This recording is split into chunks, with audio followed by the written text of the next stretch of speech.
السلام علیکم ورحمۃ اللہ وبرکاتہ۔ پیارے دوستو، اگر آپ بھی چاہتے ہیں کہ آپ کی زندگی سے تمام پریشانیاں ختم ہو جائیں، آپ بھی ایک پرسکون زندگی گزارنا چاہتے ہیں،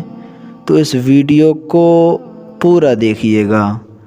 دوستو، یہ بات ہمیشہ یاد رکھیے گا کہ رزق دینے والی ذات صرف اور صرف اللہ رب العزت کی ہے۔ اللہ پاک ہی تمام پریشانیوں کو دور فرمانے والا ہے، لیکن اللہ رب العزت نے اپنے پیارے حبیب صلی اللہ تعالیٰ علیہ وسلم پر ایسی بابرکت کتاب نازل فرمائی، یعنی قرآن مجید، جس کے اندر تمام روحانی و جسمانی بیماریوں کے لیے نسخہ شفا ہے۔ دوستو، قرآن مجید ایسی بابرکت کتاب ہے کہ جس کا دیکھنا، پڑھنا، سننا سب عبادت ہے۔ قرآن پاک پڑھنے کی برکت سے اللہ پاک انسان کے کاروبار میں برکتیں عطا فرماتا ہے۔ قرآن مجید پڑھنے کی برکت سے انسان کی بے شمار پریشانیاں دور ہو جاتی ہیں۔ دوستو، آج ہم قرآن مجید کی بہت ہی بابرکت سورت یعنی سورہ محمد کے بارے میں جانتے ہیں کہ اس کے پڑھنے کے کیا کیا فائدے ہیں۔ اگر کوئی شخص روزانہ سورہ محمد کو پڑھنے کی عادت بنا لیتا ہے تو اللہ پاک اسے بے شمار ثواب عطا فرماتا ہے اور اس سے راضی ہو جاتا ہے، اور جس سے رب تعالی راضی ہو جاتا ہے اس کی تمام پریشانیاں دور ہو جاتی ہیں۔ محترم دوستو، آپ اس بابرکت سورت کو اپنے گھر میں روزانہ برکت کے لیے سن لیا کرو، اپنے مکان، کاروبار میں برکت کے لیے روزانہ سن لیا کرو۔ انشاءاللہ عز و جل قرآن مجید کی اس بابرکت کو سننے کی برکت سے اللہ پاک آپ کے کاروبار میں برکت عطا فرمائے گا، تمام بندشیں ختم ہو جائیں گی۔ آئیے دوستو، اسی بابرکت سورت کو سن لیتے ہیں۔ اعوذ باللہ من الشیطان الرجیم، بسم اللہ الرحمن الرحیم۔ الذین کفروا وصدوا عن سبیل اللہ اضل اعمالهم والذین آمنوا وعملوا الصالحات وآمنوا بما نزل على محمد وهو الحق من ربهم كفر عنهم سيئاتهم وأصلح بالهم ذلك بأن الذين كفروا اتبعوا الباطل وأن الذين آمنوا اتبعوا الحق من ربهم كذلك يضرب الله للناس أمثالهم فإذا لقيتم الذين كفروا فضرب الرقاب حتى إذا أثخنتموهم فشدوا الوثاق فإما منا بعد وإما فداء حتى تضع الحرب أوزارها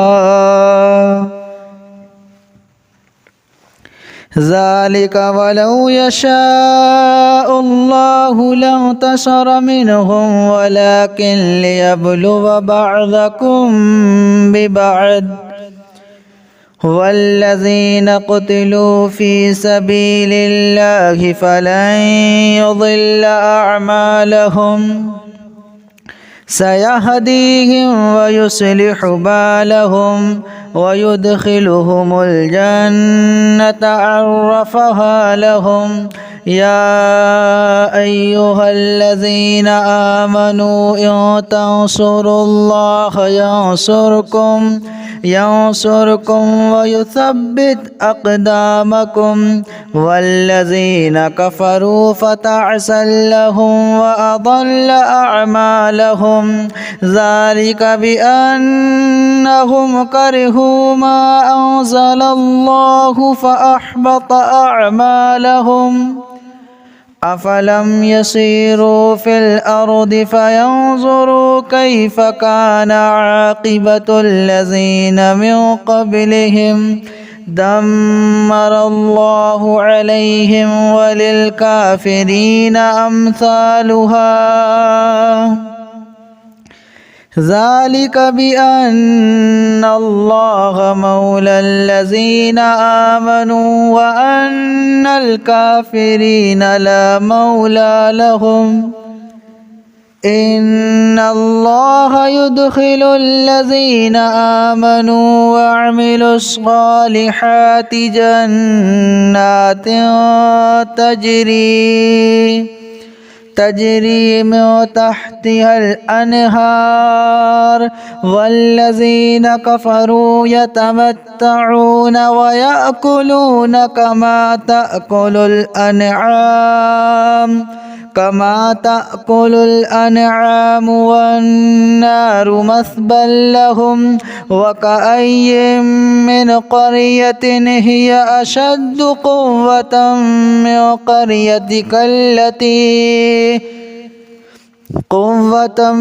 قريتك التي أخرجتك أهلكناهم فلا ناصر لهم أفمن كان على بينة من ربه كمن زين له سوء عمله واتبعوا أهواءهم مثل الجنة التي وعد المتقون فيها أنهار من ماء غير ياسن وأنهار من لبن لم يتغير طعمه وأنهار من خمر لذة للشاربين وأنهار من عسل مصفى ولهم فيها من كل الثمرات ومغفرة من ربهم كمن هو خالد في النار وسقوا ماء حميما فقطع أمعاءهم ومنهم من يستمع إليك حتى إذا خرجوا من عندك قالوا للذين أوتوا العلم ماذا قال آنفا أولئك الذين طبع الله على قلوبهم واتبعوا أهواءهم والذين اهتدوا زادهم هدى وآتاهم تقواهم فهل ينظرون إلا الساعة أن تأتيهم بغتة فقد جاء أشراطها فأنى لهم إذا جاءتهم ذكراهم فاعلم أنه لا إله إلا الله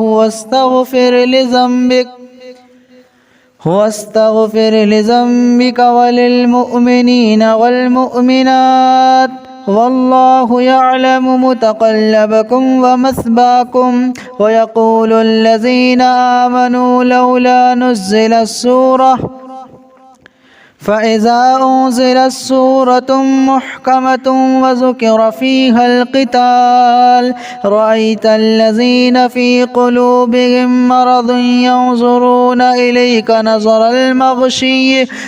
المغشي عليه من الموت فأولى لهم طاعة وقول معروف فإذا عزم الأمر فلو صدقوا الله لكان خيرا لهم فهل عسيتم إن توليتم أن تفسدوا في الأرض وتقطعوا أرحامكم أولئك الذين لعنهم الله فأصمهم وأعمى أبصارهم أفلا يتدبرون القرآن أم على قلوب أقفالها إن الذين ارتدوا على أدبارهم من بعد ما تبين لهم الهدى الشيطان سول لهم وأملى لهم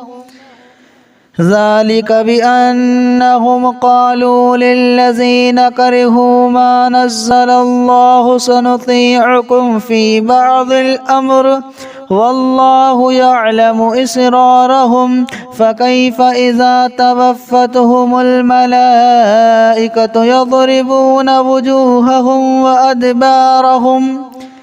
ذلك بأنهم اتبعوا ما أسخط الله وكرهوا رضوانه فأحبط أعمالهم أم حسب الذين في قلوبهم مرض أن لن يخرج الله أضغانهم ولو نشاء لأريناكهم فلعرفتهم بسيماهم ولتعرفنهم في لحن القول والله يعلم أعمالكم ولنبلونكم حتى نعلم المجاهدين منكم والصابرين ونبلو أخباركم إن الذين كفروا وصدوا عن سبيل الله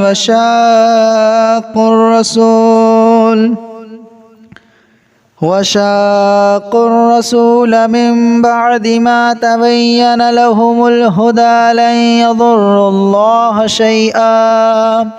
وسيحبط أعمالهم يا أيها الذين آمنوا أطيعوا الله وأطيعوا الرسول ولا تبطلوا أعمالكم إن الذين كفروا وصدوا عن سبيل الله ثم ماتوا وهم كفار فلن يغفر الله لهم فلا تهنوا وتدعوا إلى السلم وأنتم الأعلون والله معكم ولن يترككم أعمالكم إنما الحياة الدنيا لعب ولهب وإن تؤمنوا وتتقوا يؤتكم أجوركم ولا يسألكم أموالكم إن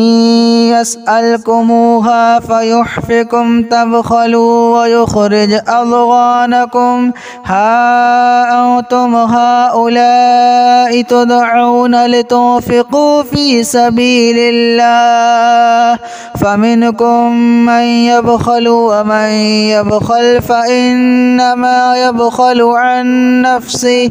والله الغني وأنتم الفقراء وإن تتولوا يستبدل قوما غيركم ثم لا يكونوا أمثالكم صدق الله مولانا العظيم.